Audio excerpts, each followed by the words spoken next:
움직여갖고 지금 경기도 이 강원도까지 와갖고 여러분들 맑은 공기, 이 꽃 가득한데 여러분들 산책하는 거 보니까 꽃 속에서 꽃이 산책하는 것 같아. 너무 보기 좋더라고. 얼마나 좋아요. 물고기는 물 속에서만 살 수 있어요. 그렇죠? 근데 우리는 하늘도 날고 땅도 걷고 바다도 들어가고 인간으로 태어난 게 얼마나 풍요로워요. 인간은 굉장히 풍요로운 존재예요. 생명력에 있어서. 그 풍요로움을 내가 마음껏 누리고 느끼고 살아가는 사람이 있는가 하면은 뒷방에 처박혀갖고 원망하고 분노하고 저주하는 사람, 그리고 살아가는 사람이 있어요. 여러분 어느 걸 선택하시겠어요? 먼저 거를 선택하시는 게 굉장히 중요해요. 그래서 항상 감사해라. 세 번째, 대화해라. 이게 100년 살 사람들의 숙제 중에 숙제입니다. 대화가. 왜냐하면 이게 30년 공자님 시대엔 평균 연령이 38세였어요. 대화할 시간이 어디 있어요. 애 놓고 애 키우고 그러다 죽기 바쁜데. 근데 지금 애가 다 직장에 다니고 애 손자 손녀까지 낳는데도 내가 죽어야 안 죽어요. 그러면 그 많은 시간 뭐하고 살 거예요? 그 많은 시간 대화하고 살아야 돼. 나하고 영적으로 맞는 사람하고 이야기하는 거 굉장히 중요합니다. 영적으로 맞는 사람이랑 대화하는 거. 나는 우리 신부들하고 대화하는 거 참 좋아하는데, 나는 우리 그 동기 신부들도 뭐 친한 편이지만은 우리 선배들하고도 많이 친해요. 내가 아주 좋아하는 신부 베드로 신부가 작년에 나하고 북유럽을 여행을 가기로 했는데, 이 신부가 몸이 아파갖고 다시 복귀를 해. 그러니까 이제 다시 본당 신부로 발령을 받아서 이렇게 일반 여행을 가기 싫고 성지순례를 가고 싶었나 봐요. 나하고 약속을 깨고 저는 혼자 북유럽을 가고, 이 신부는 메주고리를 갔다 왔어요. 메주고리를 갔다 왔는데, 내가 이제 교구청 강의 나가거나 교구에 강의 나갈 일이 있으면 그 집에서 잠을 잘 자요. 이제 그 성지순례 갔다 오고 난 다음에 그 집에서 잠을 자는데, 그 신부가 미안했는지 성지순례 갔다 온 이야기를 해주는 거예요. 메주고리는 40년 동안 성모님이 4명한테 매일 발현한대요. 한 명한테는 부활 때, 성탄 때, 또 한 명한테는 8월 10, 매달 15일 이렇게 발현을 한대요. 그곳에 이제 갔는데 거기서 신부님을 한 분 만나셨대요. 어떤 신부님을 만났느냐 하면은 이탈리아 신부님인데 시실리 본당 신부님을 만났대요.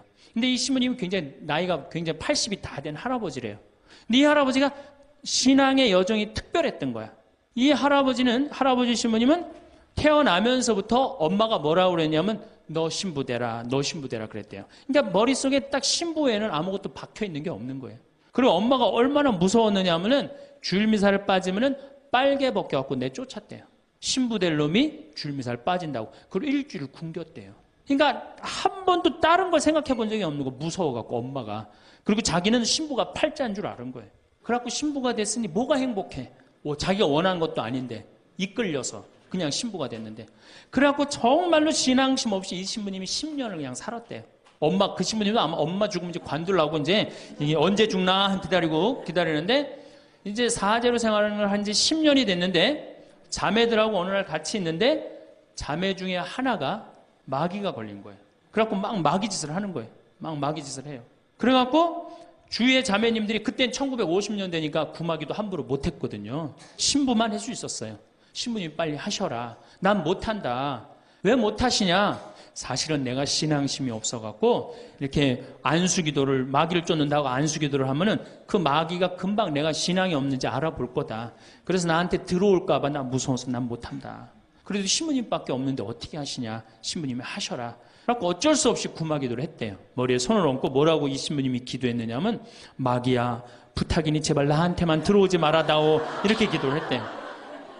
그런데 마귀가 나간 거예요.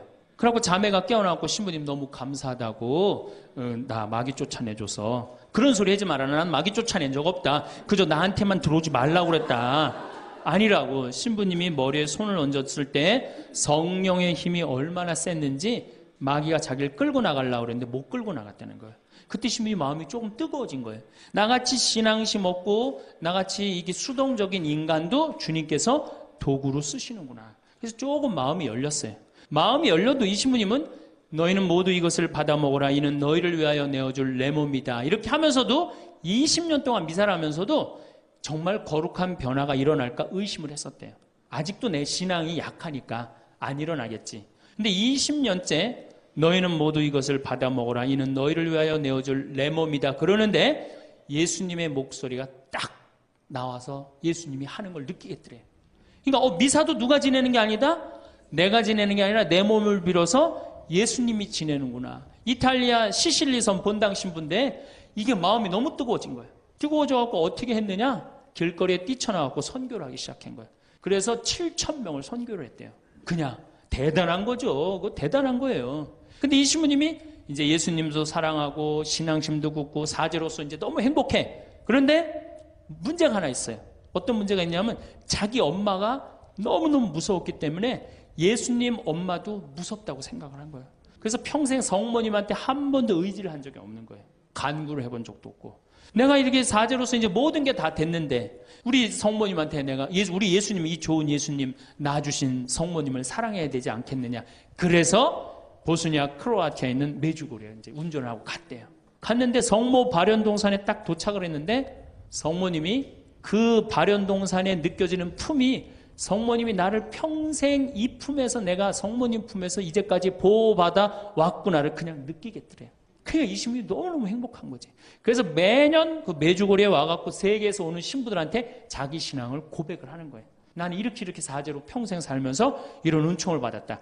그걸 이제 우리 베드로 신부가 듣고 와서 나한테 얘기를 해주는데 한 새벽 한 3시간을 얘기를 해주는데 그 시간이 너무너무 은혜로운 거예요. 얼마나 그런 영적으로 통하는 사람이 있으면은 행복해요. 그렇죠? 여러분들, 그래서 여러분들 이제 대화가 뭐 요새 무슨 프로에 대화가 필요해 그런 것도 있다며요. 대화가 꼭 필요해요. 여러분들이 여러분을 영적으로 이끌어줄 스승이 필요해요. 신부님, 나는 사실은 저 사람이 굉장히 마음에 드는데 저 사람이 나한테 관심이 없어요. 저 사람이 영적으로 깊은데. 그러면은요, 내 돈 들여서 먹을 거 사주면서 얘기하시면 돼요. 여러분들, 내가 뭘 얻으려면 반드시 어떻게 해야 돼요? 투자해야 됩니다. 그러니까 영적으로 깊은 사람 선물도 사주고, 예? 밥도 사줘가면서 내가 접근해야지. 가만히 있는데 누가 나를 봐줘요. 적극적이어야 돼. 적극적이어야 돼. 그래서 대화 꼭 여러분들 필요하다는 거.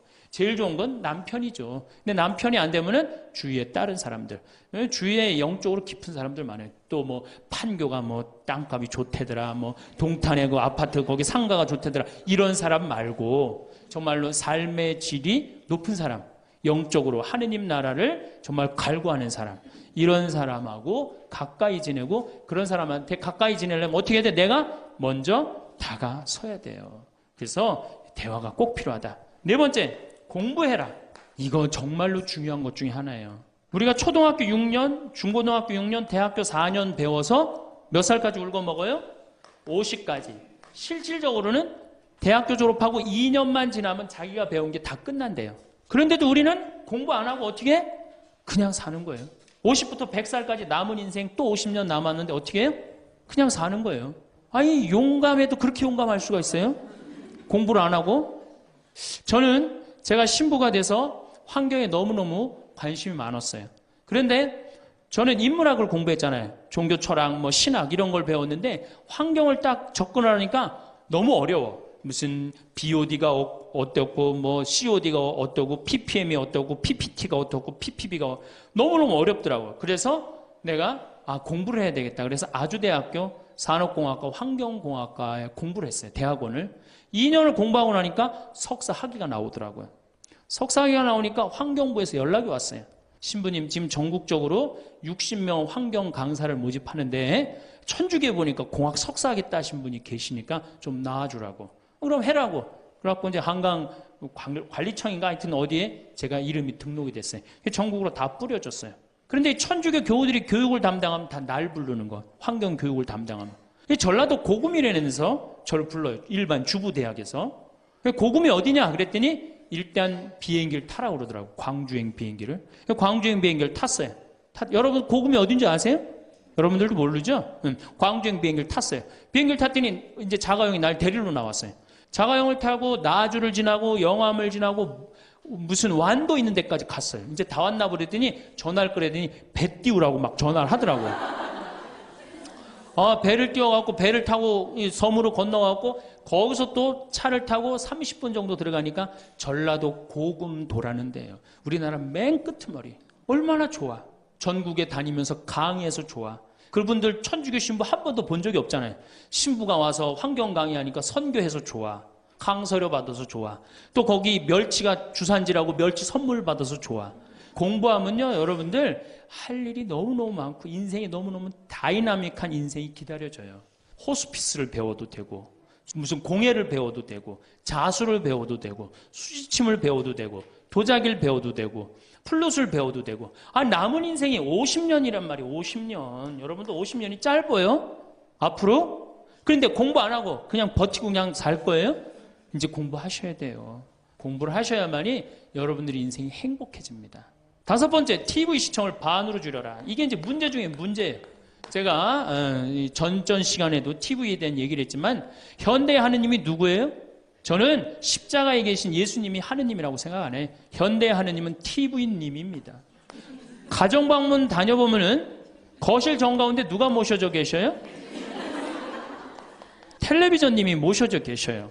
텔레비전님이 모셔 계신데 소파는 누굴 향해서 배열되어 있어요? 텔레비전님을 향해서 배열. 말씀하십시오. 당신 종이 듣고 있나이다. 텔레비전님이 시키는 대로 다 합니다. 마가 좋으니 마를 사 먹어라. 그럼 다음날 다 줄 서서 마 사 먹고, 도라지가 좋으니 도라지를 사 먹어라. 그러면 또 다 도라지 사 먹고. 텔레비전이 시키는 대로 하는 거예요. 아침에 일어나고 누구한테 제일 먼저 문안 인사드려요? KBS님 밤새 안녕히 주무셨습니까? 사실 평화방송에 인사하는 경우들은 좀 나아요. 그래도 아침에 아침 미사도 하고 그 새벽에 성모님 강의도 나오고 묵주기도도 나오고 그러잖아. 근데 꼭 KBS님 밤새 주무셨습니까? 더 기가 막힌 건 주무실 때. 텔레비전님 주무시기 전엔 절대 안 자요. 텔레비전님이 주무셔야지 어떻게? 나도 오늘 일과가 끝났구나 이러고 잔단 말이야. 이러니 머릿속에 뭐가 들어있겠어? 아무것도 들어있는 거 없는 거죠. 머릿속에 책을 읽어야 될 거 아니야. 책을. 우리나라 사람들처럼 책 안 읽는 사람 없어요. 10명 중에 4명이 1년에 한 권도 안 읽는데요. 이 중에도 한 권도 안 읽는 사람들 많을 거예요. 심각한 겁니다. 예.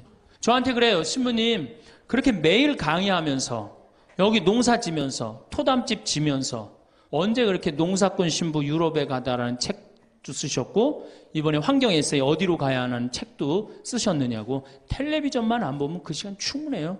여러분들 하루에 3, 4시간씩 무슨 일 집중해서 한 6개월 하면은 무슨 일 만들어내지 않겠어요? 얼마나 우리가 텔레비전 하늘만큼 땅만큼 끝나고 무슨 재미로 사나 했더니 미우나 고우나를 하네. 미우나 고우나 오늘 또 무슨 재미로 또 살아요? 또 다른 거예요. 엄마가 뿔났다 이거 봐요. 보고 살아요? 여러분들 텔레비전은요 좀 미안한 얘기지만 구조가 똑같아요. 부잣집 아들 가난한 집 딸, 아니면 부잣집 딸 가난한 집 아들, 이룰 수 없는 사랑에 못된 시어머니. 예? 그렇죠? 그게 매년 똑같이 반복되고 똑같은 내용이에요. 그거를 10년 동안 그 앞에서 시간을 보낸다고 생각해 보세요. 아깝지 않아요? 그 시간에 해야 될 일이 얼마나 많은데, 대화도 해야 되고 운동도 해야 되고 감사도 해야 되고 공부도 해야 되는데 이걸 전부 다 어디다 갖다 쏟아부어? 텔레비전에 갖다 쏟아부어요. 그리고 여러분 텔레비전을 보면 볼수록 어떤 의식이 늘 것 같아요? 패배의식이 늘어납니다. 텔레비전을 보면 볼수록 마음에 갈등이 일어나요. 제가 유럽의 가정에 초대를 받아서 이렇게 가보면요 거실에 텔레비전 있는 집 하나도 없어요. 소파는 다 어떻게 서로 마주보게 배열되게 돼 있어요. 근데 우리나라는 완전히 텔레비전에 완전히 미쳐 있어요. 그러니까 이 2개만 치면 여러분들 행복합니다. 자식하고 텔레비전만 치시면은 여러분들은 행복할 수 있어요. 6번째, 신앙생활을 해라. 자, 우리가 현대를 살아가면서 정말로 우리가 인간이 정말 최고로 잘난 것 같고 요즘 과학기술을 보면 정말 못하는 게 없는 것 같잖아요. 근데 왜 석유값이 뛰고 왜 굶어 죽는 나라가 37개국이 생기고 그래요? 이건 하느님을 잃어버렸기 때문이에요. 하느님의 진리에 따라 인간이 살지 않으면 인간은 원하지 않는 방향으로 갑니다. 하느님께서 원하지 않는 방향뿐만 아니고 인간 본성이 원하지 않는 방향으로 가요. 우리가 저는 여기서 살면서 이 산을 보면서 강을 보면서 항상 하느님한테 감사해요. 저 하느님 너무너무 감사합니다. 이렇게 맑은 공기 주셔서 감사합니다. 이 아름다운 세상 주셔서 감사합니다. 감사하다 보면 우리가 조금 뭐라 그럴까요? 겸손해져요. 근데 이게 다 자기 것인 줄 알고 막 파괴하기 시작하면요 자연이 파괴되면 결국은 누가 파괴돼요? 인간이 파괴되는 거예요.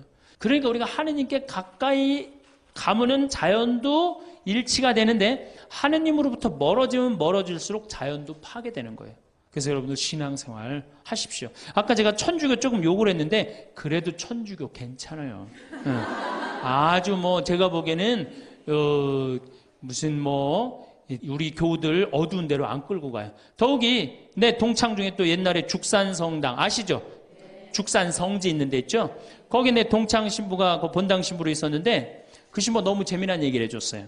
아니 옆에 30년 동안 개신교 다니던 할머니가 어느 날 개종을 했대요. 성당으로.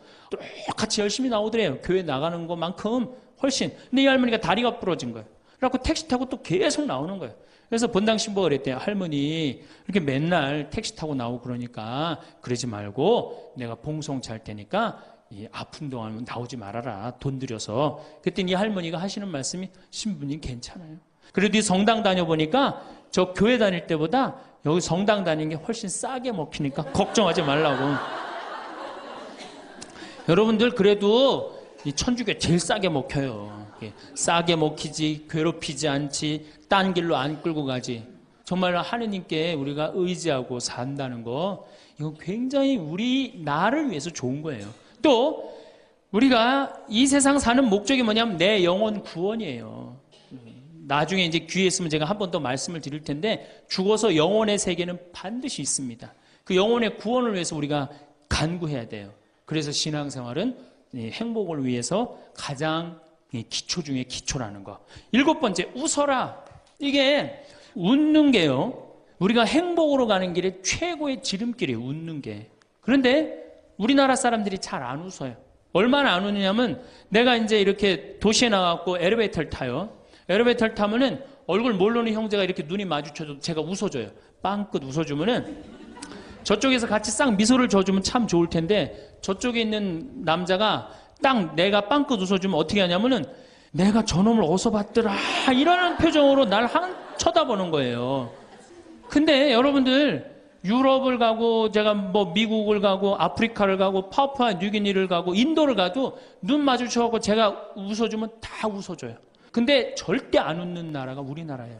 얼굴 모르는 사람 이렇게 마주쳐갖고 웃으면요. 심지어는 여기 우리 생태마을을 찾아오는 사람도 제가 웃어줘도 안 웃어요. 그만큼 경직되어 있는 거예요. 여러분들이 간지러움을 태우고 수술한 사람이랑 마취를 하고 수술한 사람이랑 깨어날 때 누가 덜 아플 것 같아요? 놀랍게도 간지러움을 태우고 수술한 사람이 덜 아프다는 거예요. 웃는 게 우리한테 그만큼 좋은 거예요.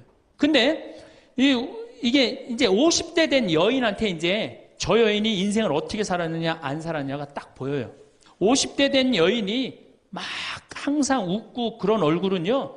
50대 되면 얼굴 뭐 오똑하고 눈 이거 다 똑같아. 얼굴이 그 얼굴을 다. 그런데 늘 웃고 살아온 자매는요. 참 예뻐요. 편안해 보이고. 주름이 한 560개 정도 이렇게 탁 하면서 얼굴이 굉장히 편안해져요. 근데 이게 안 웃은 여자는 주름이 17개밖에 안 생긴대요. 그러니까 560개면 자갈자갈자갈하니 이쁜데 부담스럽지 않은데 17개면 얼마나 부담스러워요. 이마에 칼자국 나인 거지 쫙 굵은 주름 여기 쫙. 이 사람은요 웃어도 무서워요. 예, 웃어도 무서워요. 그러니까 여러분도 웃으면서 사세요. 제가 보통 강의를 이렇게 다니면 일반 주부대학 이렇게 강의를 달 때는 아해모 어해줘요. 얼마나 잘 웃는지 몰라요. 근데 내가 일반 공무원들 이렇게 강의를 갈 때가 있어요. 특히 무슨 뭐 이렇게 과장들 뭐 이런 그런 분들 한 번은 한 200명을 강의를 했는데 죽는 줄 알았어 내가. 2시간 내내 한 번도 안 웃는 거예요. 내 강의를 듣고. 그런데 여러분들 남녀 수명의 차이가요 6년이 납니다. 6년이. 여성이 83세, 남성이 76세. 이제 뭐 6년, 7년이 나요. 저는 그 원인이 어딨나 가만히 생각해 봤더니 여자는 참 잘 웃어요. 깔깔거리면 자기네들끼리. 남자는 직장에 가도 안 웃고 집에 와도 안 웃고 그러니까 빨리 죽는 거야. 여러분들 오늘 여기서 많이 웃었으니까 내가 보기에는 120살이 아니라 123살까지 살 것 같아요. 네. 오래 살으면 안 되긴 안 되는데 안 죽는 걸 어떻게 해요? 이제 안 죽는 걸 어떻게 해요? 나도 그거 잘 아는데 여러분들 민주주의하고 공산주의가 결정적으로 갈린 이유가 뭐라고 생각하세요? 승패가 어디에 있다고 생각하세요? 저는요, 공산주의를 이렇게 보면요, 웃음이 없어요. 그렇죠? 가만히 생각하면, 공산주의 생각하면, 소련, 동독, 뭐 이런 거 생각하면 웃음이 있어요, 없어요? 없죠? 그런데 민주주의 생각하면 유머가 있고, 웃음이 있고, 영화를 봐도 즐거운 영화만 있잖아요. 공산주의는 막 딱딱하고, 결국은 그래서 망한 거예요. 인간은요, 웃느냐, 웃지 않느냐에 따라서 행복이 결정됩니다. 여러분들이 늘 웃고 산다, 그럼 여러분들은 행복의 길로 가는 거예요. 여러분들이 인상 쓰고 산다, 그럼 여러분 불행의 길로 가는 거예요. 그러니까 웃어야 돼. 또 웃는 사람한테 매력을 느낀다는 거예요. 웃는 사람한테. 잘 웃는 사람한테. 매력이 느끼면 인간관계도 좋아지는 거 아니에요? 아, 내가 재미난 얘기를 했는데 인상 빡 끝날 때까지 남들 다 웃는데 한 사람만 끝까지 안 웃어. 그러면 여러분들 끝까지 안 웃는 사람한테 여러분들 무슨 생각할 것 같아? 저 사람이 다음에 있으면 다시 재밌는 얘기 저 사람 앞에서 안 한다.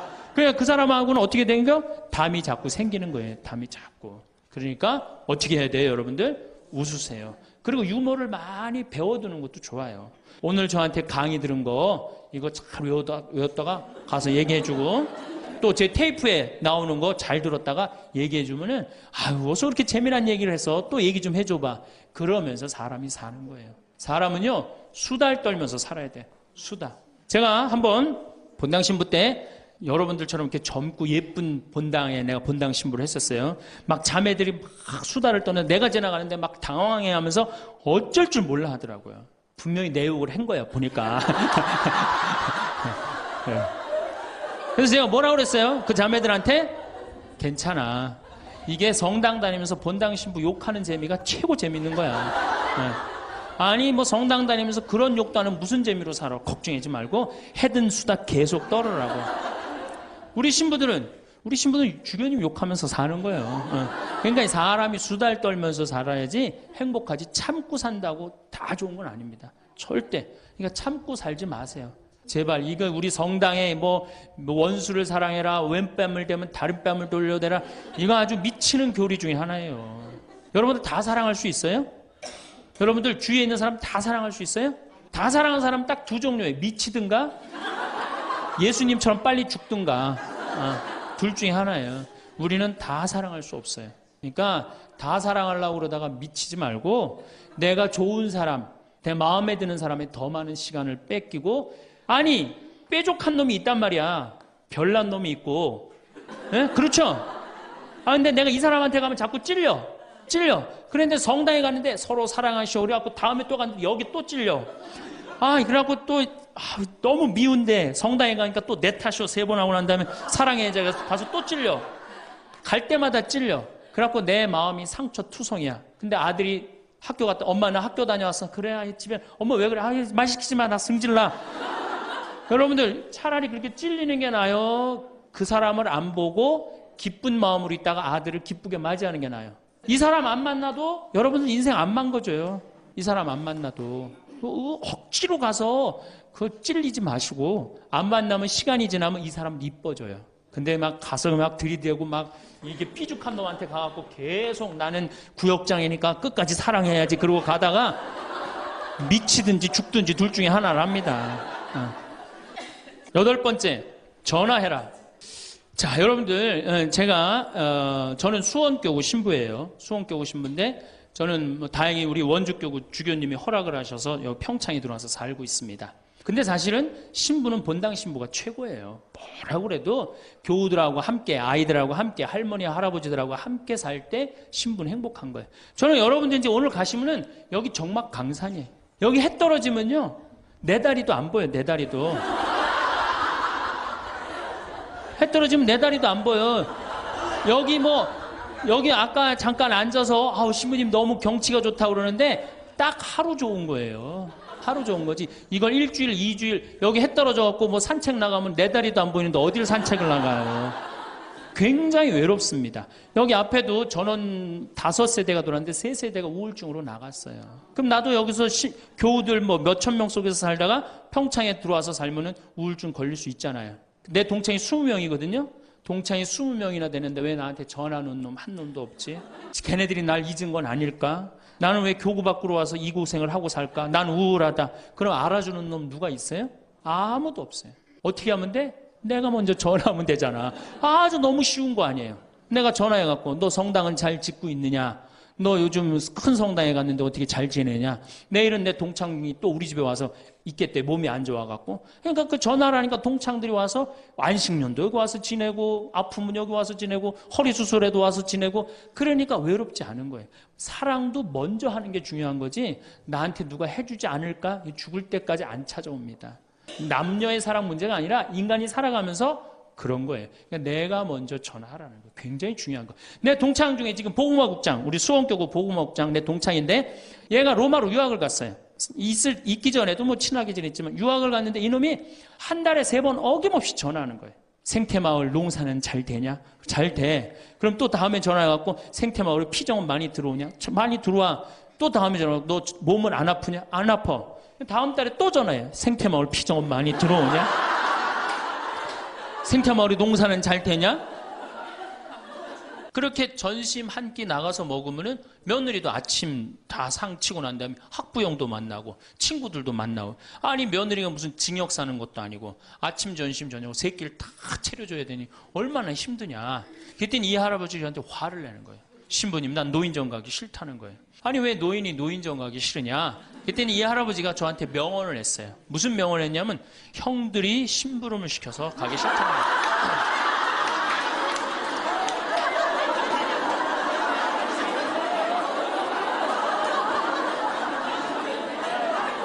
아니 무슨 73세 형들이 심부름을 시키냐 그랬더니 아 신부님 모르는 소리 하지 마세요.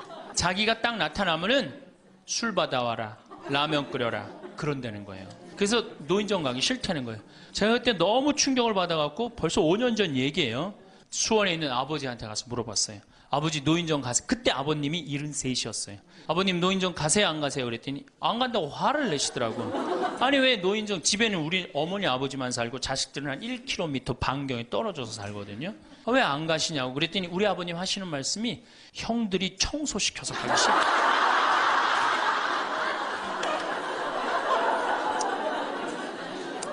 제가 알아보니까 75살 이하를 청노인이라고 그래요. 청년 노인이라는 거예요. 청년 노인. 이제 안 죽어요. 제가 여기 3년 전에 수원 고등동 성당에 95살 먹은 할머니가 오셔갖고 래프팅 하고 가셨어요. 배 타는 거 있죠? 그래서 내가 그때 그랬어. 할머니 참 죽기 전에 이렇게 래프팅도 하고 가니까 너무 좋다고 그랬더니 그 할머니가 나도 원이 없다고 이렇게 이 나이에 래프팅 배 타고 강에 래프팅을 했다고. 작년에 97인데 또 와서 또 하고 갔어요. 그러니까 여러분들 100살 산다는 거 지금 막연한 얘기가 아니에요. 여러분들 100살 산다는 게 확실하게 여러분들은 앞으로 남은 인생이 50년 남아있어요. 이렇게 오래 살 줄 모르고 지금부터 이제 중요한 얘기예요. 지금부터 잘 들어요. 지금부터 이렇게 오래 살 줄 모르고 있는 돈 없는 돈 자식한테 다 물려줬어. 얼마를 물려주느냐 이게 이제 큰일이에요. 자식 대학 하나 졸업시키는데 2억 5천 들어갑니다. 둘 졸업시키면 5억이에요. 부부가 은퇴해서 죽을 때까지 우리가 지금 필요한 현금이 5억이에요. 자식 둘 대학만 안 보내면 뭐예요? 딱 노후대책연금 딱 확보하는 거예요. 그런데 우리가 지금 자식들 정말로 보낼 애들을 대학에 보내느냐. 지금 여러분들 20대 실업자가 100만 명이 넘어요. 걔네들 다 대학 나온 애들이에요. 독일은요. 얘가 똑똑하고 안 똑똑하고 중학교 때 갈라버려요. 그래서 대학 나오는 사람 별로 없어요. 그리고 중학교 때 머리 나쁜 놈은 어떻게 해? 기술 배워갖고 기술을 배워갖고 월급 별 차이 없어요.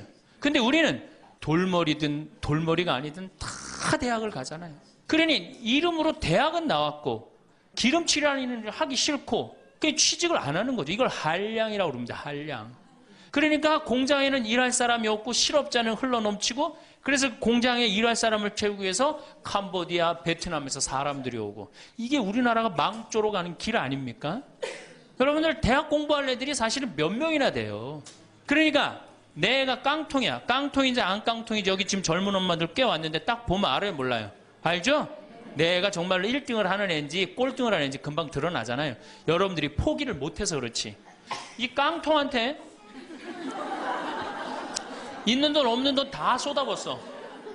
그래갖고 이 깡통이 천재가 되면 모르는데 겨우 원서만 넣으면 되는 대학을 나왔단 말이야.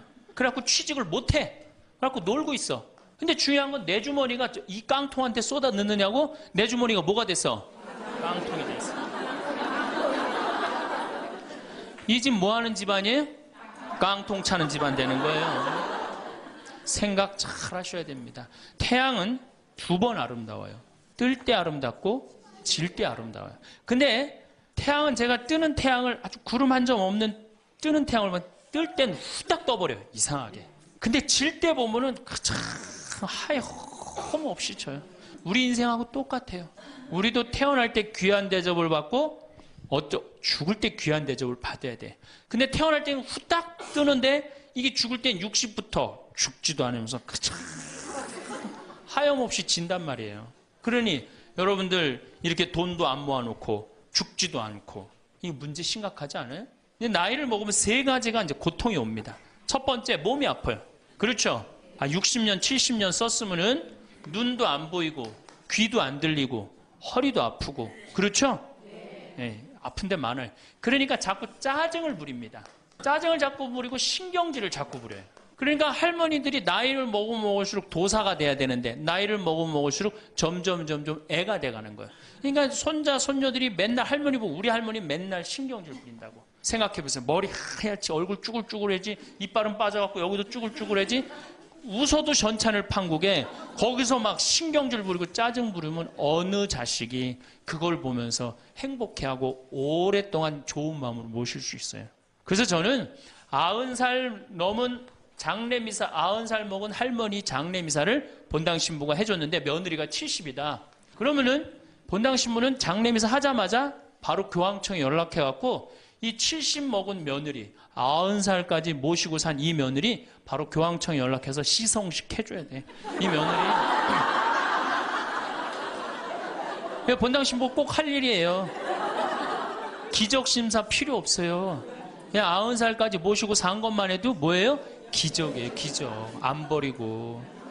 제가 어저께 식사하면서 잠깐 그런 얘기 들었는데 필리핀에 자식이 집 팔고 들어오면은 모시겠다고 그러는데 버린 자식이 있었다며요. 그리고 또 뭐 캐나다에 며칠 전에 또 어디에서 나왔다고 그러더라고. 자식이 그렇게. 여러분들 그게요 남 얘기 아니에요. 여기 노인대학 많이 온다고 그러죠. 제가 노인대학은 1박 2일을 합니다. 그럼 제가 이런 강의를 끝나면 절 찾아오는 할머니들이 참 많아요. 신부님 내 얘기입니다. 그러면서 쫙 얘기하면 어떤 자식까지 있느냐면 생활 그 보조금 나오는 것까지 뺏어가는 자식들이 있어요. 여러분들 얘기야 무슨 아이고 여러분들 지금 자식 걱정할 때가 아니에요. 자, 몸이 아프면은 이제 이가 이제 문제가 생겨요. 그렇죠? 치과에를 갑니다. 치과에를 갔더니 의사 선생님이 하시는 말씀이 할머니 틀니로 하려면 300만 원, 걸으려면 500만 원, 임플란트로 하려면 3천만 원입니다. 이 돈 있어요, 없어요? 없습니다. 그러니까 추석 전에 아들한테 전화를 합니다. 한 달 전에 내가 요새 이가 아파갖고 소화도 안 되고 골도 아프고 잠도 안 온다. 그럼 아들놈이 딱 알아들어야 돼요. 우리 어머니 이가 없어서 나한테 이해해달라나 보다. 이렇게 알아들어야 돼.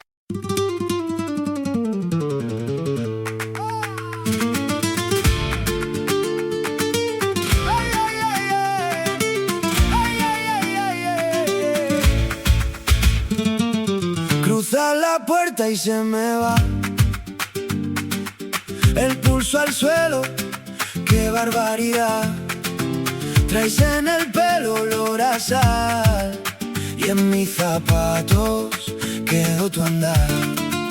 Yo te vi entrar tan natural, con esa risa de vidrio y pan, y en un rincón de la ciudad se me hizo tarde para escapar.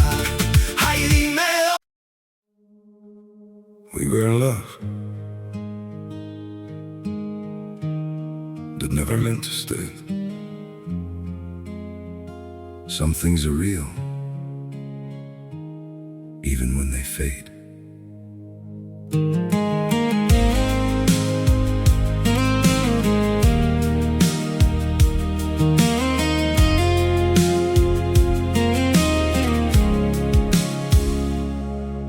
Used to think if we kept holding on, we could bend the truth somehow.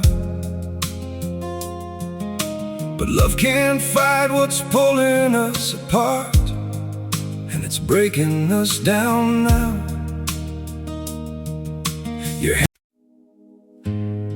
We had it all, or at least it felt that way. Now it's just silence, where your voice used to stay. I still replay the nights we couldn't sleep, talking about a life we chased somehow. We were building dreams on fragile ground, didn't see them breaking down till now. Your shadow lingers in the air I breathe, like a song that never found its end. We kept saying we would never change, now we don't even pretend. Goodbye, my everything, my only.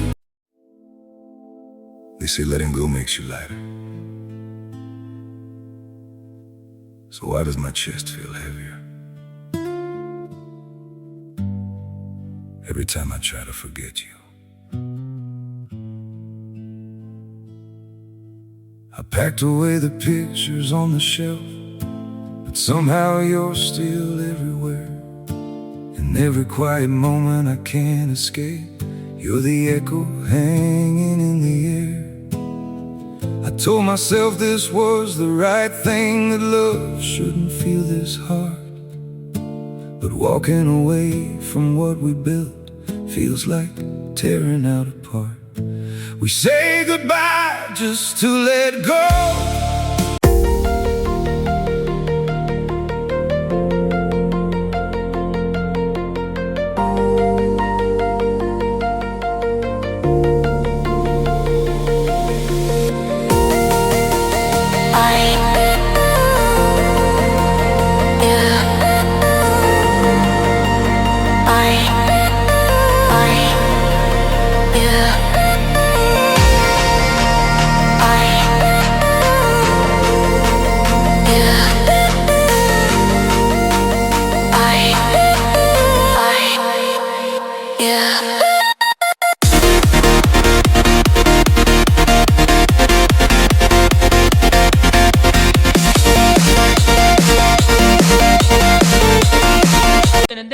지금 40대, 50대, 30대 된 자식들 중에 자기 어머니, 늙은 노모, 노부, 어금니 몇 개 빠진 거 아는 사람 얼마나 있어요?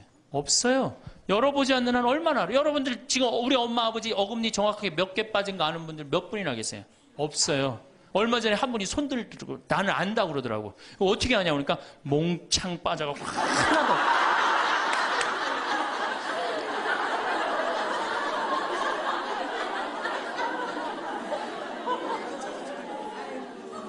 그러지 않는 한 자기 부모님 어금니 몇 개 빠진 거 아는 사람 없어요. 제가 지금 강의를 한 10만 명 이상 했는데 정말로 아는 사람들 없어요. 그러니까 이 아들놈이 한다는 소리가 어머니 소금으로 양치하세요. 헬 이빨이 있어야지 소금으로 해든지 말든지 했지. 이 속으로 끓는 거죠. 2주 전에 또 전화를 합니다. 얘야 내가 요새 이가 더 아파갖고 소화도 안 되고 잠도 안 오고 골도 더 어머니 왜 이렇게 내 말을 안 듣느냐고 소금으로 해라니까. 그리고 이제 아들이 추석날 와갖고 용돈을 주고 왔는데 딱 10만 원을 주고 갔다. 그러면은 이때부터 미치는 거예요. 이때부터 속이 끓기 시작하는 거예요. 젊었을 때는 자식 키우는 재미로 보는 재미로 그렇게 했는데 지금은 이제 내 몸 하나도 이제 건사하기 힘들고 죽지도 않으니까 막 속이 막 미치는 거예요. 어디 가서 얘기하고 싶은데 창피해요, 안 창피해요? 창피합니다. 그러니까 이제 누굴 찾아오냐면 이제 본당 신부를 찾아옵니다. 저를 이제 찾아오는 거죠. 신부님, 내 말 좀 한번 들어보세요. 할머니들이 이제 내 말을 들어보라고 그러면은 이제 몸 아픈 거, 아들이 이해 안 해준 거 이런 것만 하면 내가 다 알아듣는데 우리 할머니들은 내 말 좀 들어보라고 그러면은 꼭 어디서부터 시작하냐면 대동아 전쟁부터 이제 시작해요.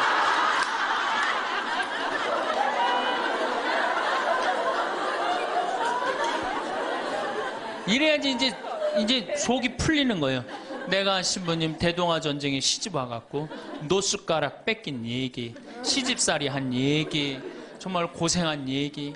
그래서 신부님 이제 해방이 됐어요. 해방이 돼갖고 좀 살만한가 했더니 글쎄 6.25가 터지지 않았어요. 6.25. 아직 이빨 얘기 나오려면 멀었어요. 이제 6.25 일사후퇴 얘기. 그리고 이제 53년부터 참 우리 지금 70대 80대 된 할머니 할아버지들한테 잘해야 돼요. 53년부터 62년까지 똥구멍이 찢어지게 가난하게 고생한 얘기 합니다. 전 정말 몰랐어요. 똥구멍이 찢어지게 가난하다는 얘기를 참 많이 들었는데, 그래서 할머니한테 한번 물어봤어요. 할머니, 똥구멍이 찢어진 게 뭐예요? 신부님, 말도 마십시오. 6.25 전쟁 때 여러분들 2차 세계대전에 쏟아놓은 폭탄을, 그거 남은 폭탄 다 우리나라에 다 쏟아붓어요. 그러니 전쟁 끝나고 뭐가 있어요? 전부 다 폐허가 돼갖고 아무것도 없죠. 가을에 우리나라가 한 85% 이상이 소장농이에요. 겨우 자기 해 먹을 거 그것밖에 안 됐어요. 전쟁 끝나고 9월에 이제 추수를 합니다. 9월에 추수를 하면 먹을 게 언제 떨어져요? 2월에 떨어져요. 그 보리는 언제 펴요? 5월에. 여러분도 오시면서 보리밭 보셨어요. 보리밭 이렇게 있는 거. 5월에 이제 보리가 피면은 2, 3, 4, 5월을 견뎌야 되는데 먹을 게 있어요?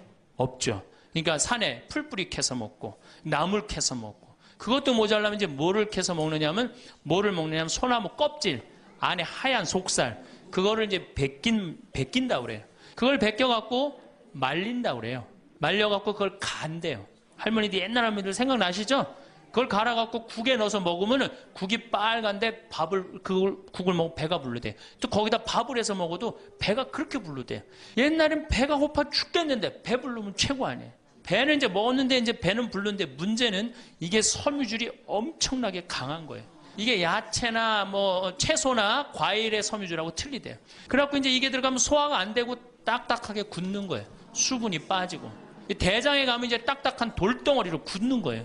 이 딱딱한 돌덩어리로 굳은 걸 빼내려고 그러니 똥구멍이 찢어지는 거냐.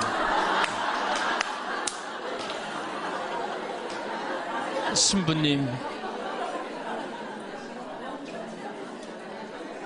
똥구멍이 찢어지게 가난하게 고생한 얘기. 그리고 이제 내가 자식들을 이제 내 자식만은 고생을 시키지 않으려고 정말 내가 먹고 싶은 거, 쓰고 싶은 거, 다니고 싶은 거 안 하고 논 팔고 소 팔고 정말로 고생해서 내 자식을 키워놨는데, 내가 늙어서 이해해달라고 그러는데, 아니 이 10만 원을 갖다 줬어. 신부님 억울해서 못 살겠다, 분해서 못 살겠다, 그 얘기를 해요. 이 얘기가 사실 남 얘기가 아니에요. 제 얘기. 제가 아버님 70살 때 종합검진을 해드렸어요. 종합검진을 이렇게 해드렸는데 깜짝 놀랐어요. 결과를 보고 어금니가 하나도 없으신 거예요. 어금니가 하나도 없어. 그래서 아버지, 제가 맨날 이렇게 갈비집에 가서 갈비 사드릴 때 뭘로 드셨느냐고 그랬더니 아들 신부가 사주는 거라 앞니로 그냥 대충 씹어갖고 삼켰다는 거예요. 정말 기가 막히죠. 내가 전국에 다니면서 강의를 이렇게 했는데 내 아버지 입 빠진 건 모르고 참 창피하더라고요. 그래서 마침 내가 이제 치과 의사 하나를 세례를 줬어요. 그래서 불렀어요. 내가 너 세례를 줬는데 내가 네 세례를 주면 내가 네 영적인 아버지다. 근데 우리 육적인 아버지가 이가 하나도 없다. 돈은 내가 요것밖에 없으니까 네가 아버지다 생각하고 완벽하게 해놔라. 뭐 가장 정성을 들여서 해놔라. 내가 뭐 그 병원도 축성도 해주고 다 해줬으니까. 그래갖고 정말 아버지 하듯이, 아버지라고 그래라 그냥. 그래, 아버지 하듯이 거의 1년 동안 매주일 공사를 한 거죠. 그래갖고 완벽하게 해드렸어요. 그 다음부터 이제 갈비집에 가도 이제 심지까지 뜯어 드시고, 그 다음부터 이제 지리산 꼭대기까지 뛰어 올라갔다 떼어내렸다는 거예요. 두 번째, 친구가 없어요. 이거 아주 중요한 겁니다. 몸 아픈 거. 우리나라가 OECD 국가 중에 노인 자살률이 1위입니다. 누구보다 높아요? 일본보다 2배가 높아요. 일본은 고독사 하기로 유명한 나라예요. 늙어서 혼자 죽기로 유명한 나라예요. 근데 우리나라는 그 나라보다 자살률이 2배가 높아요. 왜? 경제적인 이유 때문에. 왜? 여러분들 여기 이제 할머니, 할아버지도 몇 분 계신데, 자, 내가 돈에 주머니가 없어. 그럼 바깥에 나가고 싶어, 안 나가고 싶어요? 당연히 안 나가고 싶어요. 아, 내가 저 모임에 나가갖고 뭘 한번 얻어먹었어. 그 다음에 내가 그 친구한테 사줘야 되는 내가 돈이 없어. 그 다음 만나게 돼요, 안 만나게 돼요? 나이 먹어갖고 돈이 없으면 자신이 없어져요. 자신이 없어져요. 그러니까 여러분들 자식 초등학생이 학원비가 50만 원, 지금 중학생이 70만 원, 고등학생이 90만 원이에요. 그러면은 내가 이 90만 원 중에 20만 원만 떼어서 어머니 용돈 줘봐. 우리 어머니 신나서 살걸? 근데 내 자식 학원비 90만 원 안 갖고 오는데 부모 30만 원 용돈? 여러분들 지금 자식들이 부모한테 용돈 얼마 주는 줄 아세요? 1년에 100만 원 줘요. 그 나누면 8만 원이야, 8만 원. 그걸 받으려고 있는 돈 없는 돈 대동아 전쟁부터 고생해가면서 그렇게 키워요. 이제는 부모 자식지간의 효의 개념은 끝났어요. 효는 끝났다고 그래요. 많은 사회학자들이 효는 끝났다. 사랑만 남아있다는 거예요. 이 얘기도 이제 제가 곧 할 거예요. 자, 친구가 없으니까 속이 좁아져요. 그렇게 했어요, 안 그렇게 했어요? 아니, 친구들이 있으면 얘기도 좀 하고 속도 풀고 그러면 속이 좀 이게 풀려 맺혔던 것도 풀잖아요. 집안에서 이제 친구가 없으니까 가만히 방 안에서 이제 뒷방 벽에 이제 어느 학자가 우리나라 노인을 뭐라 그래? 쥐처럼 깜깜한 방에서 웅크리고 앉아있다고 그래요. 우리 할머니들이 내가 봉송체 가면 하고 있는 일이 깜깜한 방에서 진짜 웅크리고 앉아있어요. 쥐처럼. 그러니까 할 일이 뭐가 있어? 벽에다가 인생 복귀하는 거죠. 대동아 전쟁 생각하고 한숨 한 번 쉬고 6.25 생각하고 한숨 한 번 쉬고 이빨 안 해준 거 생각하고 한숨 한 번 쉬고 여름에 냉면을 먹고 싶어. 그러면은 큰아들이 사줄래나 둘째 아들이 사줄래나 막내 아들이 사줄래나 기다리는데 한 놈도 안 사줘. 그러면 언제 그걸 갖고 있다가 터트려요? 추석 때 터트립니다. 내가 옆집 할망구는 그 자식들이 와서 갈비도 사주고 냉면도 사줬다는데 나는 자식이 6, 7인데 나한테 냉면 사주는 자식 하나도 없다고. 냉면이 얼마나 해요? 5,000원, 10,000원이면 하죠? 그럼 자기 돈으로 사 먹으면 되는데 우리 할머니, 할아버지들은 자기가 자기를 위해서 돈 쓰는 걸 할 줄 알아요? 몰라요? 몰라요. 정말 이거 큰 문제예요. 냉면 먹고 싶으면 장에 가서 사 먹으면 될 거 아니야. 그런데 그걸 기다리고 앉아있어. 그러니까 한을 쌓는 거지. 5,000원을 가지고. 큰아들이 사줄래나 둘째 아들은 사 먹으면 되는 걸. 그럼 행복한데. 그래갖고 이제 냉면 못 얻어먹은 거. 아들이 이제 퇴근해갖고 들어옵니다. 아들이 퇴근해갖고 들어오면요. 참 문제는 뭐냐면은 아들이 들어오면은 어떻게 하면 돼? 내가 여러분들 나이 먹어갖고 싸움을 안 걸면요. 자식들이 말을 안 해줍니다. 그러니까 아들하고 싸움을 거는 거예요. 너 이빨 10년 전에 안 해줘갖고 나 이거 쪼글쪼글 해갖고 이제 아무것도 못한다고 그러더라. 아들이 듣다 어머니 그만하세요. 한 번만 하면 100번째예요. 그럼 이게 안 먹히나 보다 그래서 방에 들어왔고 또 이제 벽에다 복귀한 것 중에 그래 냉면 못 얻어먹은 거 들고 쫓아나가. 옆집 할망구 냉면도 얻어먹었다는 난 냉면도 못 얻어먹었다. 그럼 아들이 한마디 합니다. 어머니 그러려면 나가 죽어라. 몸 아프죠? 친구 없죠? 뭐만 남으냐면 자존심만 남습니다. 근데 그 자존심에 나가 죽어라? 그럼 미치는 거예요. 어디 가서 자식이 나가 죽으라고 그러는데 얘기할 때가 있어요, 없어요? 여러분들 나가 죽으라고 그러는 거 아들이 50%, 며느리가 16%, 딸이 14%, 그 다음에 늙은 부부가 서로 나가 죽으라고 20%. 나가 죽으라는 말 듣는 비율이 그렇대요. 그냥 어디 가서 얘기하긴 창피하고 또 이제 본당 신불 또 찾아옵니다, 이제.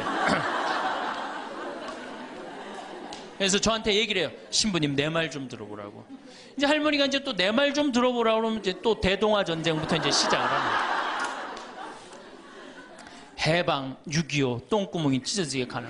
내가 이렇게 키웠는데 나부로 나가 죽으라고 그런다고. 이제 늙었으니까 필요 없다고 나부로 나가 죽으라고 그런다고.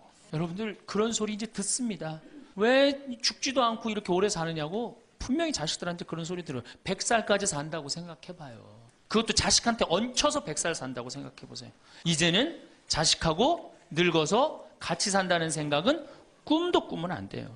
늙어서 이제 나 어떻게 살아야 돼? 나 혼자 자식한테 폐 안 끼치고 오래 사는 게 누구하고 좋은 관계 유지하는 거야? 자식하고 좋은 관계 유지하는 거예요.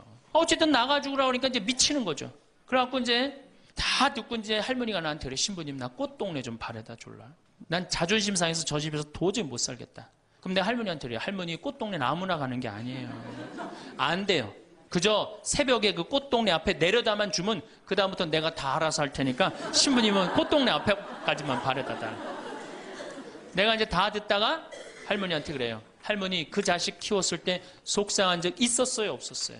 속상한 적 많았죠. 7살, 10살 미운 오리 새끼. 그때 말 안 들을 때 할머니 그 아들한테 속상하면 뭐라고 그러셨어요? 그렇지, 나가 죽어라 그랬죠. 네. 할머니 그냥 나가 죽으라고만 그랬어요? 아니요, 나가 되져라. 그러면 7살, 10살 먹은 자식이 자존심이 안 상했겠느냐? 자존심이 상했지만 그 아이는 참고 살았다. 참고 살았다. 너무 엄마가, 천하의 엄마가 나가 죽으라 했지만 나갈 때가 있어야지 걔가 나갈 거 아니야. 자존심이 상했지만 참고 살았다. 이제 누구 차례다? 할머니가 참고 살 차례다. 아들도 나가 죽으라 그랬을 때 참고 살았다면 이제는 할머니가 나가 죽으라 할 때 참고 살 차례다. 지금 나가면 누가 할머니를 걷어줄 거냐? 오로지 부모라는 이유 하나로 한 집에 살아주는 것만 해도 고맙게 생각하고, 할머니가 할머니의 노년을, 할머니의 남은 생애를 준비하지 못한 할머니 잘못이다. 누구 탓할 거 아무것도 없다. 그럼 무슨 생각을 하는지 가서 참고 살아요. 참고 살아야지 어떻게 할 거야. 이제 안 죽으면서 진짜 문제가 발생합니다. 여기 뒤에 계신 분들 잘 들으세요. 우리나라는 안사람, 바깥사람 제도가 있어요. 그렇죠? 그래갖고 안사람은 안에서 애 놓다 죽었어요. 그렇죠? 애 키우다.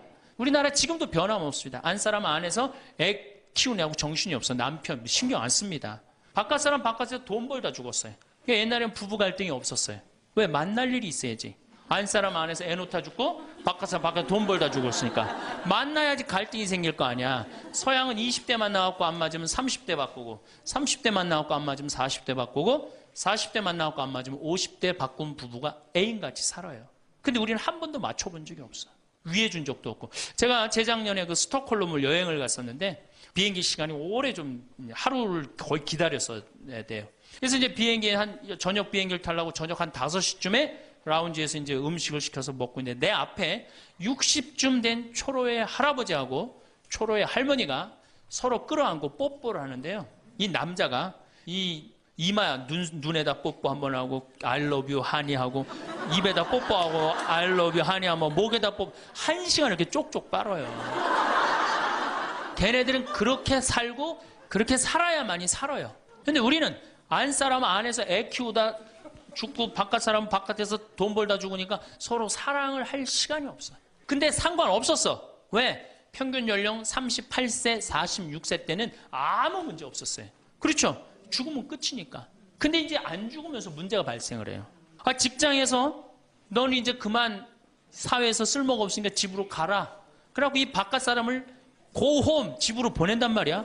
그래갖고 이제 안방에 이제 이 바깥 사람이 딱 앉아 있는 거예요. 그래갖고 안방에서 안사람이 되는 거예요. 집안에 안사람이 둘이 되는 거예요. 이게 아내가 뭐예요? 태양이라는 뜻이거든요. 집안의 태양을 아내라고 그러잖아요. 이 집안의 태양이 둘이니 이게 사이가 좋아요. 그리고 우리 남자들이 여자한테 하니 I love you 뽀뽀 쫙쫙 했다면서 그렇게 해요. 여러분들 사랑한다는 얘기 들어요, 안 들어요? 이게 우리의 큰 문제예요. 사랑한다는 말도 안 듣고. 이 우리나라 남자들은 부인을 위한 이벤트를 할 줄 몰라요. 그러니까 이게 어떻게 있느냐 하면 가을 젖은 낙엽 땅바닥에 붙어 있듯이 쫙 부인한테 붙어 있으면서 밥 새끼 따박따박 그냥 받아먹고 끝난단 말이야. 설거지를 하기라나 뭘 하기라나. 그러니 미치는 거죠. 그러니까 할머니들이 저한테 진짜 할머니들이 그런 얘기 많이 해요. 정말 30년 40년 동안 밥 해대는 거 지겹다고. 지겹죠. 설거지를 해기래나 뭐 사랑한다고 말을 해기래나 뽀뽀를 해주기래나 그냥 소리나 뻑뻑 지르고 침부림이나 시키고. 근데 이 할아버지가, 어떤 할아버지가 갑자기 심장마비로 죽었어요. 얼마나 할머니가 좋아. 심장마비로 죽었으니. 병원에 가니까 의사가 딱 청진길 대더니 할아버지 돌아가셨다고, 심장마비로. 이제 간호사한테 다 처리해갖고 냉도실로 모시라고. 영안실로. 그래갖고 이제 영안실로 이렇게 할머니가 이제 이렇게 할아버지 뒤를 따라가는데 이 할아버지가 가다가 깨어난 거예요. 깨어나갖고 이제 할머니가 뒤따라온단 말이야. 그러니까 나 좀 살아났으니까 얘기 좀 해달라고 막 그러니까 이 할머니가 못 들은 척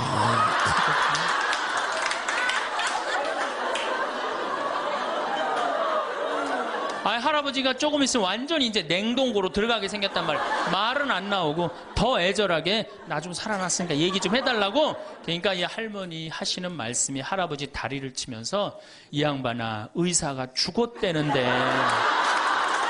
왜 이렇게 말이 많으냐고.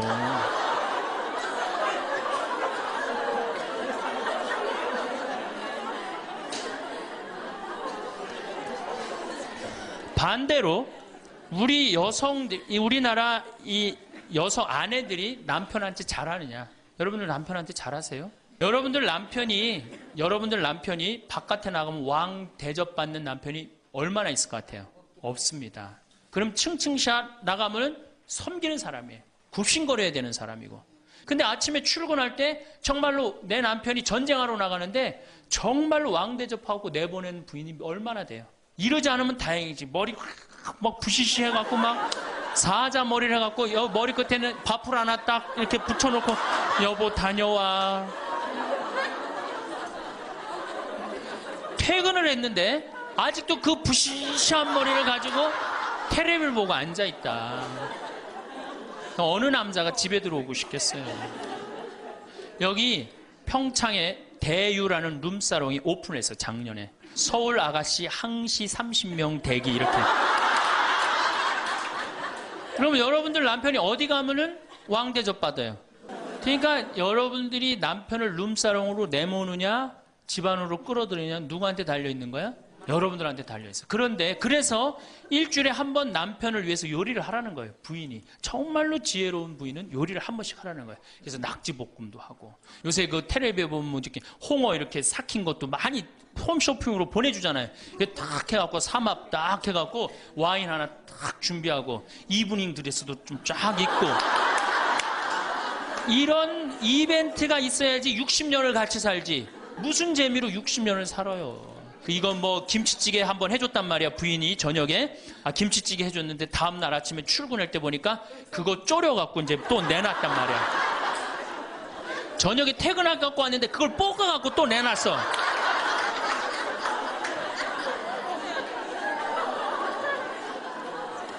여러분들 자식한테 쏟는 거 반만. 집값이 떨어진 지금 이 상황을 그냥 넘기면 평생 후회하실 수 있습니다. 가진 전 재산이 집 한 채뿐인 분들이 얼마나 많으신지 잘 알지만 그 집의 가치가 곤두박질 치는 순간 노후 준비는 기반부터 무너지게 됩니다. 청춘 다 바쳐 일했는데 남은 게 집 한 채뿐이라면 지금 이 시점에서 어디서 어떻게 살아야 노후를 버틸 수 있는지 냉정하게 판단하지 않으면 안 됩니다. 그래서 오늘은 나이 들어서 어떤 집을 선택해야 살아남을 수 있는지, 절대 가까이 하면 안 되는 집은 무엇인지, 왜 지금 결정을 잘못하면 남은 인생이 토째로 흔들리는지 현실적으로 말씀드리겠습니다. 특히 노후의 대출까지 끌어다 평수를 넓히는 행동은 가장 위험한 선택인데도 의외로 많은 분들이 스스로 무덤을 파듯이 그렇게 합니다. 남들 보기에 체면 차린다고, 자식 손주들 올 때 좁아 보이면 안 된다고, 사돈에게 보여줄 집채면 생각한다고 스스로를 올가매지만 정작 그 넓은 평수 유지비와 대출하자는 본인 통장에서 빠져나갑니다. 은퇴 후에 월급이 끊기거나 수입이 일정치 않으면 불안해지는데도 대출 금리는 계속 올라가고 관리비는 불어납니다. 게다가 본인 돈 100%로 넓힌다고 해도 문제가 끝나는 게 아닙니다.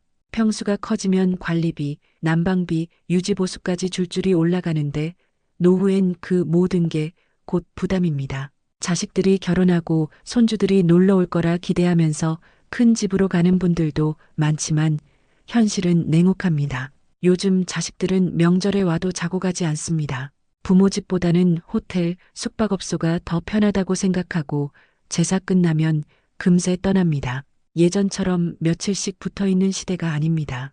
그런 현실도 모르고 사돈 눈치, 체면, 걱정하며 빚을 무기로 집을 키우는 건 노후를 스스로 갉아먹는 선택일 뿐입니다.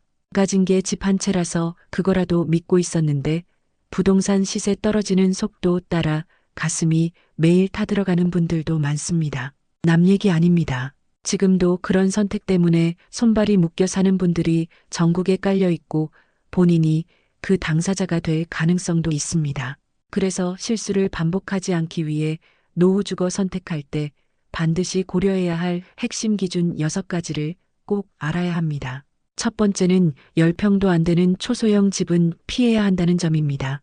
60대 이후엔 자녀들이 떠나고 부부만 살거나 혼자 사는 경우가 많지만 그렇다고 무턱대고 10평 미만으로 줄이면 생활 자체가 불편해집니다. 정부 실버 임대주택이나 오피스텔 중에는 79평대도 많지만 그 정도는 사람에게 필요한 최소한의 정신적 안정성을 확보하지 못합니다. 최소 10평 이상은 되어야 겨우 물건을 놓고 숨 돌릴 수 있으며 복지적 공간이라 부르는 이유도 그 때문입니다. 노후에 가장 적합한 구조는 10평에서 20평대의 소형이지만 오락, 병원, 시장, 모임 장소 등이 가까워야 생활이 됩니다. 또 공간이 작더라도 부부라면 각자 쓸 수 있는 방이 있어야 노화 방지에 필수인 숙면이 보장됩니다. 코 고는 소리, 생활 패턴 충돌로 수면의 질이 떨어지면 몸과 마음이 동시에 늙습니다. 부부라도 혼자 쉬고 싶을 때 혼자 있을 수 있는 여지는 반드시 필요합니다. 두 번째는 복지관 근처를 선택해야 한다는 것입니다. 우리나라에선 집값을 학군으로 따지지만 초고령 사회인 일본은 복지관 근처가 비쌉니다. 이유가 뭘까요? 노인들이 복지관에 가면 교육, 식사, 돌봄, 취미, 의료 지원까지 한 번에 해결되기 때문입니다. 내가 아직 복지관 갈 나이 아니라고 생각하실 수도 있지만 은퇴 후엔 시간이 많아지고 무료함이 몰려오면서 결국 어디론가 의지할 곳이 필요해집니다. 취미가 있어도 비용 부담 때문에 오래 못 가고 물가가 올라가면 밖에 나가기도 겁납니다. 복지관은 저렴한 식사, 다양한 교육 프로그램, 자원봉사, 친구 만남, 건강관리까지 모두 갖춰져 있습니다. 국가 지원, 전문가 교육, 깨끗한 시설, 낮은 비용 덕분에 복지관만큼 실속 있는 기반은 찾기 어렵습니다. 돈이 넉넉한 사람은 어디서든 살 수 있지만 대다수는 그렇지 않기 때문에 복지관 접근성은 노후의 생존과 직결됩니다. 세 번째는 자녀와 억지로 같이 살기보단 근처에 사는 것이 현명하다는 점입니다. 자녀와 살고 싶어서가 아니라 어쩔 수 없이 함께 살아야 하는 상황이 올 수도 있습니다. 특히 사별, 배우자 상실을 겪으면 오래 살던 집도 갑자기 무섭고 공허해지고 관리하기조차 벅차집니다.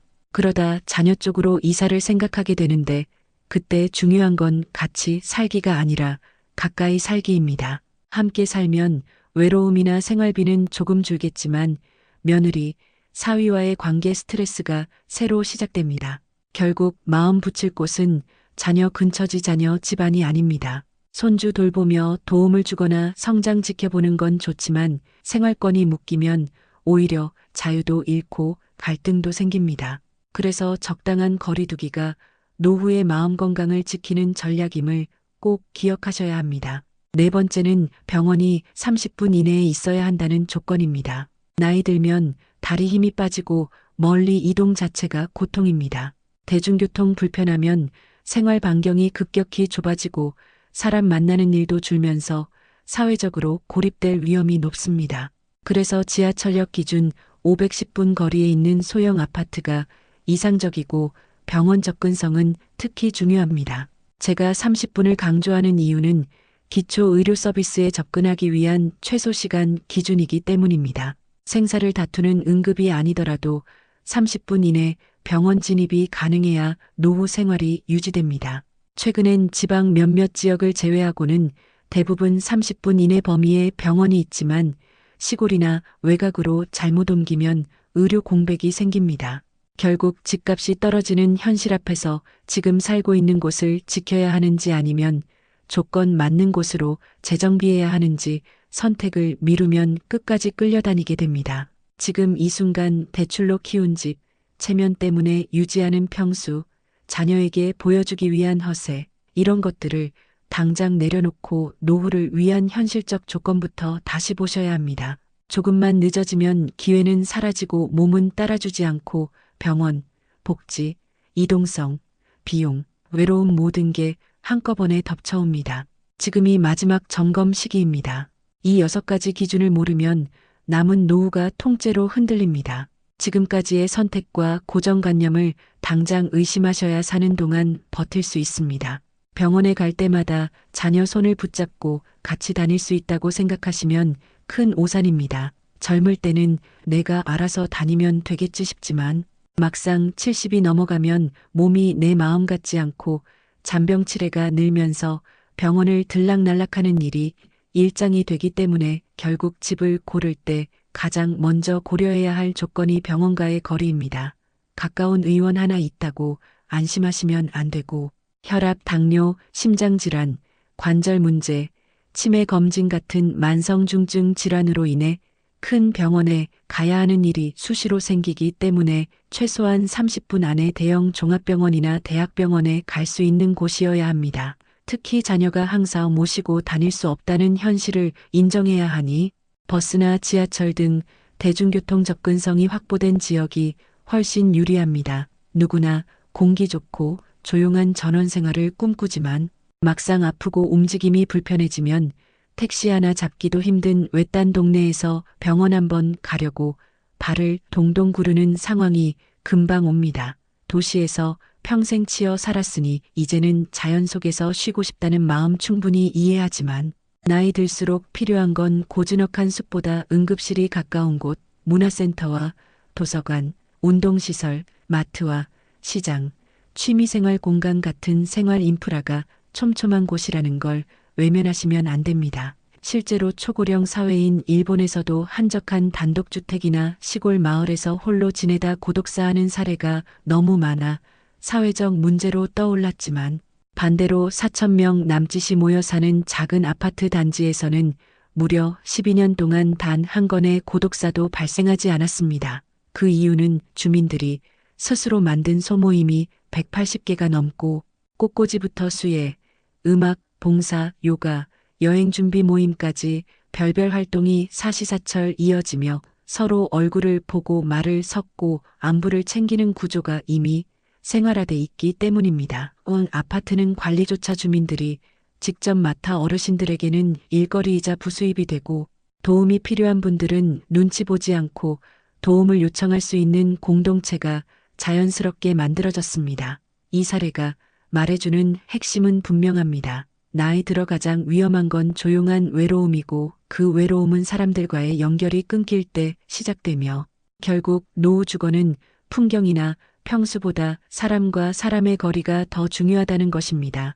그래서 전원주택 로망이 아무리 강해도 무턱대고 땅 사고 집 짓는 선택은 반드시 피해야 하며 정말 해보고 싶다면 최소한 몇 달에서 12년 정도 월세로 살아보면서 겨울엔 어떤지, 병원 갈 때 얼마나 걸리는지, 대중교통은 있는지, 눈 치울 수 있는지, 응급 상황에 도움받을 사람이 있는지 몸소 겪어본 다음 결정해야 후회가 없습니다. 전문가들도 전원주택은 집을 사는 게 아니라 경험을 먼저 사야 하는 곳이라고 조언합니다. 그렇지 않으면 당장 아프거나 넘어졌을 때 119 부르기도 힘든 환경에서 발이 묶이고 다시 도시로 돌아오려 해도 이미 집은 팔리지 않고 자식들은 도와줄 여력이 없어 난감해지는 경우가 허다합니다. 그리고 나이가 들면 활동 반경이 자연스럽게 줄어들기 때문에 집 근처에 공원이나 산책로가 있는지도 꼭 따져봐야 합니다. 요즘 65세 이상 시니어들이 걷기 모임, 실버 체육교실, 야외 운동에 참여하는 비율이 계속 늘고 있는 이유는 시간 여유가 생기기도 했지만 의사들이 입을 모아 움직이지 않으면 병이 온다라고 말할 만큼 야외 활동이 건강의 핵심이 되기 때문입니다. 집 앞에 나가 10분이라도 걸을 수 있는 산책로가 있으면 그러니까 이제 안 죽어. 안 죽어요. 여기 죄송하지만 60세 넘으신 분들 손 들어보세요. 손 들어 괜찮아요. 이게 문제라는 거예요. 이게.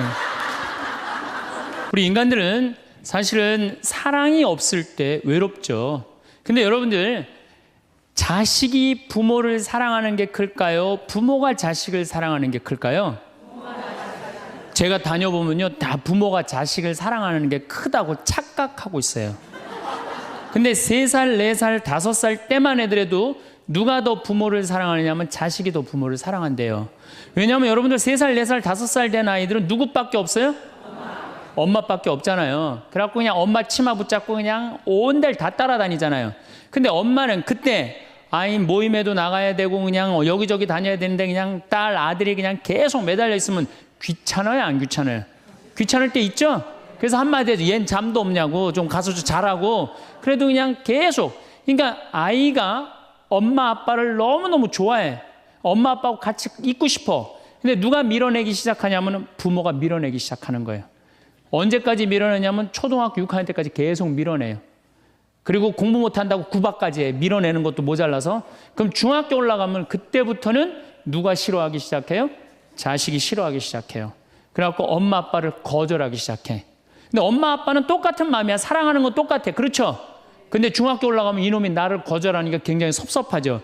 그런데 10년 동안 밀어낸 걸 생각해야죠. 10년 동안 같이 아이가 놀아달라고 그럴 때 놀아주고 뭐 매달릴 때 같이 안아주고 눈 마주쳐주고 대화해주고 얘기 들어줬으면은 중학교 올라도 걔는 엄마 아빠 안 미워해요. 그런데 3살서부터 계속 귀찮다고 그러고 자라고 그러고 그냥 뭐 또 때리고 막 공부 못하면 뭐 그냥 네가 그냥 내가 널 낳고 미역국을 끓여 먹고 내가 한심하다 그러고 그리고 중학교 올라가고 자식이 엄마 막 째려보고 신경질을 보고 소리 지르면은 그땐 당황스러운 거예요. 그래서 그런 착각을 하지 마시라는 거예요. 자식이 여러분들을 거절하게 되는 데는 누가 기여를 하는 거예요? 여러분들이 기여를 하는 거예요. 제가 신학교 때 부재 때